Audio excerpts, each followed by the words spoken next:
Hello everyone. Today I am covering a fresh topic called fraud and responsibility of auditor. In this video, I only cover the first part which is called fraud. In this, our agenda will be what is fraud, factor lead to cause fraud, fraudulent technique. Okay, first we'll start with definition of fraud. In SA 240 means standards of auditing 240, there is definition of fraud which is read out as an it is an intentional act by one or more individual among management, those charged with governance, employee or third party involving the use of deception to obtain an unfair or illegal advantage. See, in simple language, what is fraud? Means, see, first understand the basic difference between fraud and error. Error means the act happened by mistake. Okay, means जो जानबूझ के नहीं किया जाता. Fraud मतलब जानबूझ के किया वाला act.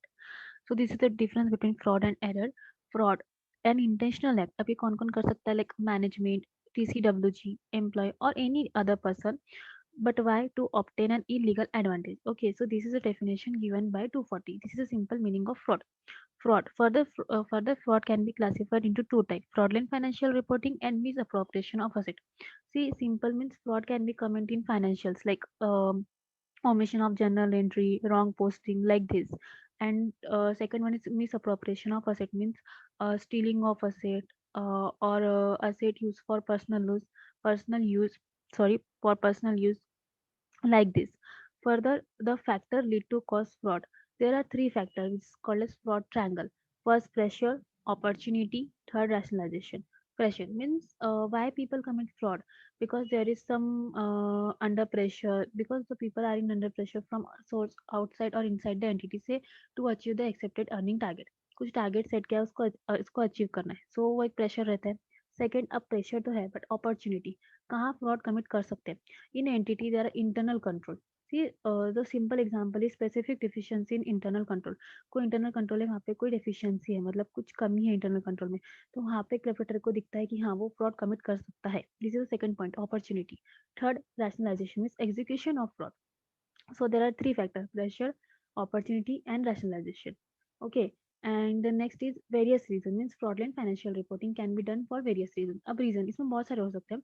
There are some reason on the screen. See, to avoid incidence of income tax, for declaring dividend where there is insufficient profit. So the, understand this line. The see, all you know that law permit for declare dividend only when there is a sufficient profit. अगर profit ही नहीं है but फिर भी declare dividend करना है तो वहाँ वो मतलब फ्रॉड बता सकते हैं, हाई इनकम बता सकते हैं. इसका वाइस वर्सा भी हो सकता है, like there are sufficient profit but to withhold declare dividend, मतलब डिक्लेयर डिविडेंड डिक्लेयर नहीं करना है, सफिशिएंट प्रॉफिट होके भी. ओके, दोनों रीजंस हो सकते हैं. For receiving high remuneration. Okay, this are simple reason for committing fraud. Next, fraudulent technique. अब ये तो ठीक है, फ्रॉड क्या है, उसका रीजन क्या है, ये सब तो देख लिया, बट अब कैसे कर सकते हैं. See, the most important two point are inflation and suppression. Inflation मतलब इन्फ्लेटिंग कैश पेमेंट, जो पेमेंट हुआ ही नहीं उसकी फेक रिसिप्ट दिखाना, फेक पेमेंट रिसिप्ट दिखाना. सप्रेशन क्या, कैश रिसिप्ट मतलब पेमेंट ज्यादा आया बट आधा ही पेमेंट दिखाना, लाइक 2 लाख का पेमेंट आया बट 1 लाख की सिर्फ रिसिप्ट दिखाना, शो करना. This is inflation and suppression. And another are omitting charging item of capital expenditure to revenue or vice versa. Embellishing receipt means receipt चुराना, stealing of physical asset चुराना और intellectual property of entity चुराना. Causing the entity to pay for service not received, मतलब जो service entity को मिली ही नहीं है उसका payment, like inflating cash payment में आता है ये. Okay, using entity asset for personal use, misappropriation of asset वाला point. This is covered under this point. Okay, so there are some techniques which are used to commit fraud, to misstate financial and misappropriation of it. So in this video, I try my level best to understand you what is the meaning of fraud, why fraud commit, and what factor lead to cause fraud, and some technique. And in next video, I will cover responsibility of auditor. Okay, so yeah, this is for today's video, guys. Thank you.